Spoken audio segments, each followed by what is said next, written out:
Good afternoon, everyone. Today we are going to talk about preventing women's cancer. Lifestyle changes matter.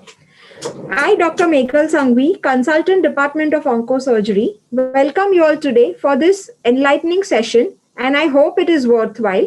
We shall take all the questions after the presentation is over.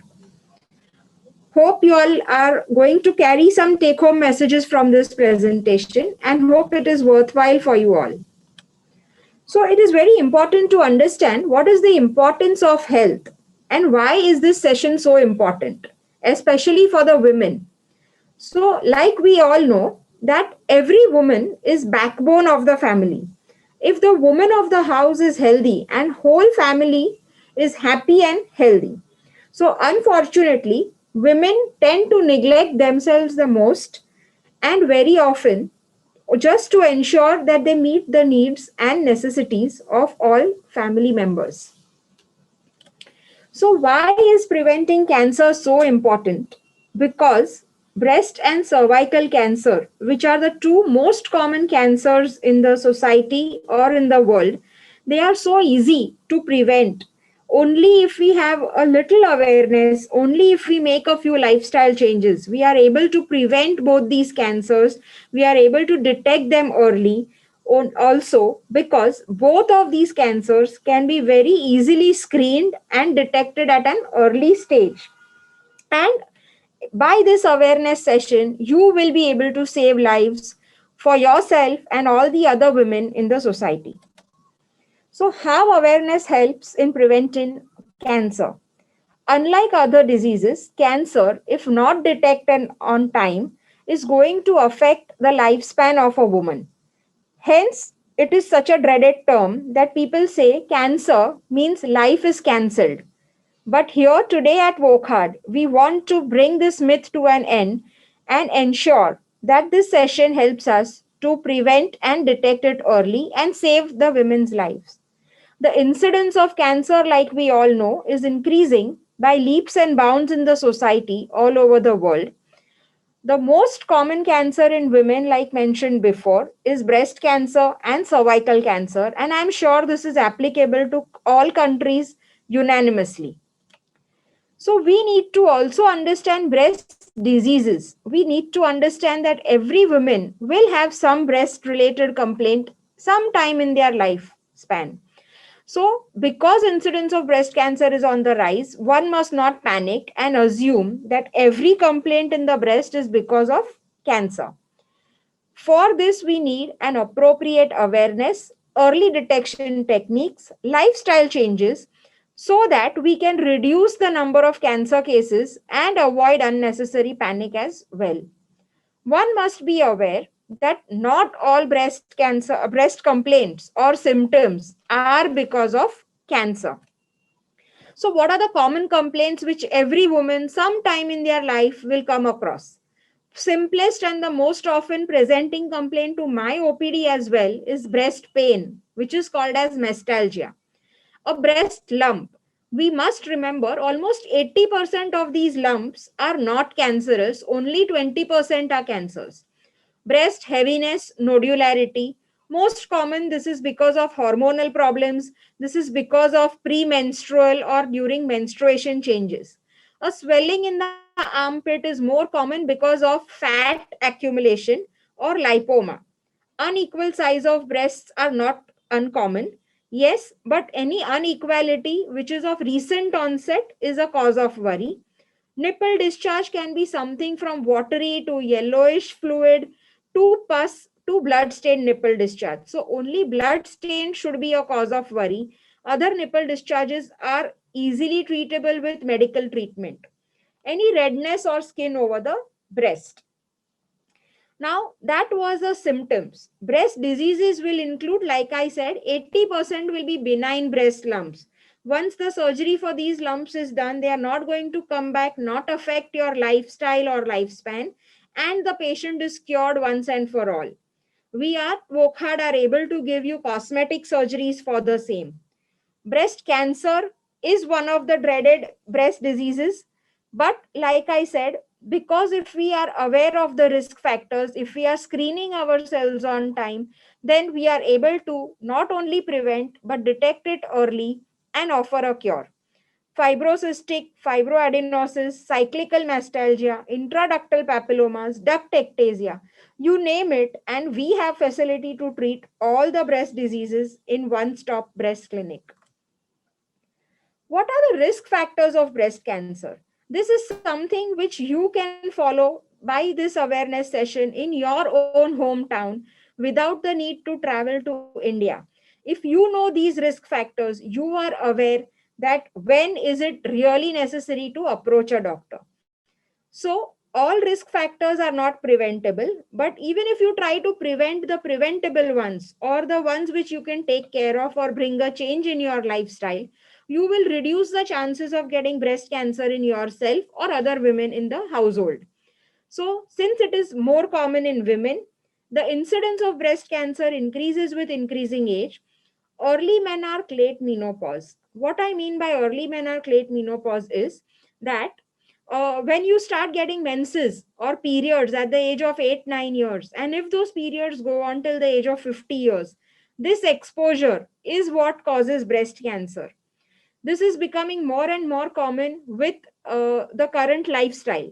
Nulliparous or not breastfed, which means a woman who has never conceived, never got pregnant, or has never breastfed her children or not breastfed her children adequately, which means at least 6 months of breastfeeding is going to protect not only the child to have a better immunity but also the woman from getting breast cancer. So breastfeeding is a very good mechanism to prevent or reduce the chance of getting breast cancer. Continuous long term hormone therapy. Nowadays, stress, polycystic ovarian disease, treatments for infertility, all these increase the chance of getting breast cancer. And by reducing, following healthy lifestyle, having normal body weight, you are going to reduce the chance of requirement of this hormone therapy. And hence, you can prevent yourself or reduce the chance of getting breast cancer. Positive family history, one of the non changeable factors. But yes, if you have at least two or three people in the family suffering, then we have genetic testing options available. Obesity, urban lifestyle, smoking, alcohol, which is becoming more and more common in today's date, is all responsible for increasing the risk of breast cancer. So, in short, without a need for any active facility or any big hospital setup, if you maintain a good lifestyle, nutritious food, normal body weight, avoid smoking alcohol, breastfeed your children, have children at the right age, do not require hormone therapy, you are going to reduce your chance of getting breast cancer. These are the signs and symptoms of breast cancer. By chance, if you ever seem to have these symptoms or signs, at least you should be aware today that you need to approach a doctor. Any painless lump in the breast, any change in contour or size of the breast which was not existent before, any dimpling of skin over the breast which becomes like a peel of an orange, any rash or ulcer over the nipple, any nipple inversion or indrawing of the nipple which is one sided, which is not existent before. If you had a normal nipple which was externally placed before and has got inverted, it is a cause of worry. Any blood stained nipple discharge, do not neglect it, approach a doctor. Any single arm swelling which was not existent before, any lump or fullness in the armpit. So, other than reducing the chances of getting breast cancer, if you have any of these signs and symptoms, today's lecture will make you understand when to go to a doctor. How do you diagnose or screen or early detect breast cancer? Self breast examination. It just takes 30 seconds or 60 seconds of your time. You just have to stand in front of the mirror and examine your breast by palpating them. We will ensure that our team provides you with the self breast examination pamphlets or brochures to know the exact technique of doing so. It is something which every woman can do at home. It is time saving and money saving. Every woman after the age of 30 should start doing self breast examination. at home, and once a month. If you do this regularly, any change if you notice, you have to approach a doctor. And if you do it regularly, you will be certainly understanding your breast consistency better. You will understand when there is a change. You will be able to pick up that change quickly, and you will be able to detect any problem in your breast early. Mammography, I will come to next, and clinical breast examination is something where a qualified oncosurgeon or a breast surgeon examines your breast once a year. Mammography saves lives because it is an X-ray of the breast. It will detect any breast lump which is not felt by the hand sometimes. It will also tell us whether it's a single lump or multiple lump, and it helps us in even staging and early detection of breast cancer. We have advanced tests available in our country like PET scan, MRI breast for better staging facilities. We have biopsy facilities which helps us in diagnosing the breast cancer or breast diseases. Sometimes it also helps us in differentiating a cancer from a non-cancerous patient. So this is what a mammo machine looks like. It is nothing but an X-ray of the mammo. It is causes a little bit of discomfort, but it is definitely not painful if done in the right manner. We say mammography saves lives because if you can see the two pictures, the first is a normal mammogram. The second one is where we see the lump, which is big enough. But that is something which a patient will come to me in my outpatient department saying, I can feel the lump. But if you see the last picture, the lump is so small that maybe even a doctor may not detect. But if you do your mammography once a year, you will be able to pick it up at this stage where the cost of treatment, the duration of treatment, and as a breast surgeon, we are able to give you much more cosmetic benefits and good surgeries. Hence, we say mammograms save lives. So, how do you prevent breast cancer? Like I have mentioned, the risk factors, we know that if we control obesity, if we breastfeed our children, if we avoid long term hormone therapy, we are able to reduce the chance of getting breast cancer. Genetic counseling and genetic testing for BRCA1, BRCA2 genes is recommended in patients or in candidates who are having multiple patients or family members suffering from breast or ovarian cancer. The next common cancer which we see in women, and I'm sure in all your countries, would be cervical cancer, which is cancer of the mouth of the uterus. So, the risk factors for this cancer is human papillomavirus infections, repeated genital infections, poor hygiene, short interval, multiple pregnancies, multiple sexual partners, low immunity, smoking, and hence we can understand that this is very common in the rural population.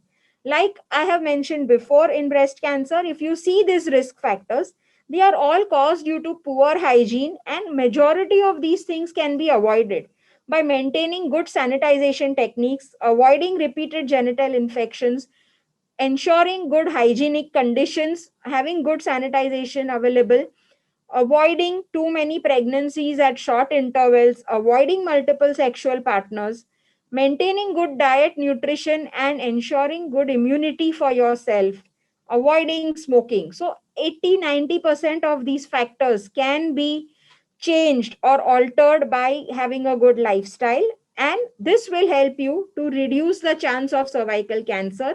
The less need for hospital or doctor facilities would be required. So, signs and symptoms: any pain or bleeding during or after intercourse, any unusual vaginal discharge, any spotting of blood or light bleeding other than during a normal period, which means if you have any spotting or bleeding between two periods, or if you have achieved menopause and you are more than 50 years, not had periods for last 3 years, and you suddenly get some spotting or bleeding, it is a sign of worry. You need to visit a hospital or an institute for further checkup. So this is what a cervical cancer looks like. Cervix is that lowermost part of the uterus. If you can see the healthy cervix and cervix with cancer. So how do you screen or early detect it? I'm very happy to share this information that a simple pap smear, which can be done on outpatient basis, does not require any admission or any surgical procedure, is something which can detect not only cancer or early cervical cancer, it can also detect cervical cancer in its precancerous stage, which means, as such, if your a patient is going to regularly do pap smears, you may be able to detect that this patient is going to get cancer 2 years later, depending on the cells which are visible under the microscope. So cells are scraped from the cervix and examined under the microscope. This is how a pap smear looks like. The cells are just scraped from that area and they are viewed under the microscope. Depending on the type of cell seen under the microscope, we can even detect cervical cancer in its precancerous stage or in the early cancer stage, which can avoid the need for a bigger surgery or a hysterectomy. We can, that will reduce the cost of treatment, that will reduce the chances of getting cancer in future. HPV vaccination is another way to protect your family. It is a highly safe vaccination technique. If it is eligible for all people or women from the age of 9 years to 45 years in our country at least, up to 12 years, we recommend only 2 shots of vaccines to be taken. If your age is more than 12 years, 3 shots are required. This vaccination is not a replacement of pap smear. Pap smear, we recommend that every woman should undergo every 2 to 3 years after the age of 25 to 30 years, so that you can detect it early. Vaccination, it is now, we all are aware of COVID and we all know what COVID is all about. We know that COVID vaccination is a must, but we also know that COVID vaccination is not 100% safe or complete in preventing COVID, but it will reduce the chance of getting COVID. So, similarly, HPV vaccination is a must. It is safe technique and it is highly recommended nowadays. It does not mean that a person will never get cervical cancer after vaccination, but it will definitely reduce the chance of getting cervical cancer by leaps and bounds. And by ensuring that all women are vaccinated, you are going to reduce the chance of cervical cancer in the whole world or society. Lot of countries, developed countries abroad, have ensured that HPV vaccination is a part of their vaccination program. So the question again arises, are all cancers preventable or detected? No, because there are multiple risk factors. You can only reduce the chance of getting these cancers, but you cannot totally eliminate it. The most important myth I want to break today is that, is it an infectious disease? No, cancer is neither infectious nor contagious.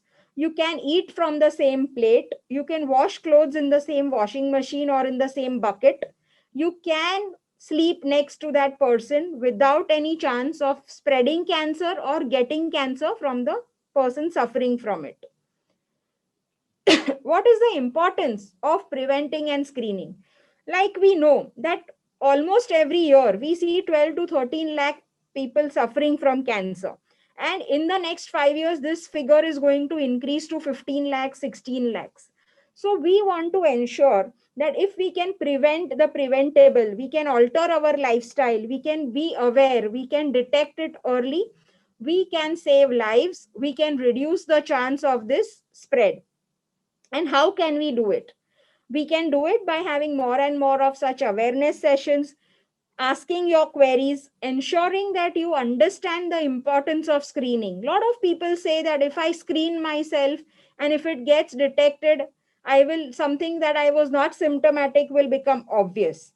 But the answer is that screening will help you detect it at an early stage, and this detection will help you to save lives. It will help you to reduce, give you better cosmetic outcomes, reduce the extent of surgery required. It will also reduce the cost of treatment and the duration of treatment. And most important, it will give you better cure rates and better survival benefit. So, is it preventable? Yes. If you know the risk factors and precancerous conditions, it is preventable. Is it curable? Yes. If you detect it early, it is curable. There are 4 stages of cancer, of which up to third stage we say that cancer is curable. Now, even in fourth stage, we are able to give good quality life to the patients. So, the myth or the take home message is cancer is curable if detected early, even more so, it is preventable. So we have a lot of what you can do in your hometown, what you can do in your countries is mentioned. But yes, sometimes unfortunately, if things are not available, if things are required, we at Wockhardt as a team are here to help you. So the facilities available at our hospital, we have a breast clinic, we have specialized oncology services which include surgeries and medical oncology, which is chemotherapy, targeted therapy, everything. We have regular screening facilities with our optimized healthcare packages. We have an excellent team of qualified and experienced doctors in all fields of medicine, so that not only for cancer, but if the patient has any associated complaints or other diseases, it will be a one stop center for all your problems with well trained staff nurses, customer care services, and approachable and friendly healthcare facilitators. What is the importance of this clinic is that it is a one stop clinic for all your breast complaints. We have quick evaluation, diagnosis, treatment planning to assure speedy recovery and reduce the panic. A clinic which will provide screening, early diagnosis for all breast complaints, be it cancer or non cancer. It will provide early reports to allay your anxiety with all outpatient, inpatient department services, a one stop radiology, pathology, physiotherapy, dietitian services, all at one place. We have a highly qualified team of breast surgeon for all cancerous and non-cancerous breast diseases, aesthetic reconstructive surgeon to give all the women a confidence for a good cosmetic surgery and benefit, and a perfectly highly qualified team of medical oncologists all under one roof. We have a new uh, motto, which is our body, our pride, which means that it is every woman's right, and I must add, every man's responsibility to make sure that the backbone of their family is healthy, happy, and fit. Every woman has a right to feel good and confident about herself. And as the saying goes, today I take or seek your support of each one, teach one, and every one of you to hear today and spread the awareness that not all breast cancers are complaints are due to cancer. Awareness for screening will help early detection and correct diagnosis. Early detection of cancer will not just save life, but also provide better treatment option, reduce duration of treatment, and the cost of treatment. So I request you all to pledge today to spread awareness. At Wockhardt, we welcome you all to volunteer and be a part of our team and avail of our facilities, feel at home, help people get cured, and be a part of our team in saving lives. And as the saying goes at Wockhardt, it is not about me or you, it is life which wins. And here, with this, I end my session. Thank you, and I hope that this session was useful in creating some awareness about the common cancers in women and the myths about cancer, which will help reduce the panic. So the answer to the question from is, what about painful period? Is it a problem of cancer? So no, painful period is more a sign of the patient's normal body structure, as well as it is one of the signs of endometriosis. It is not actually related to breast cancer at all. So I think painful period should not be having any association with breast cancer. No, the size of the breast will not be a risk factor for breast cancer. But yes, having a very heavy size breast and obesity will definitely cause back problems and neck problems. And sometimes we require breast reduction surgeries for the same. And that has nothing or no association with cancer as such. But yes, it is one of the benign breast diseases or non-cancerous breast diseases which may require treatment at times. Yes, we do have multiple new biological drugs for targeted therapy. If the patient is HER2 new positive, we do have a drug called as Herceptin.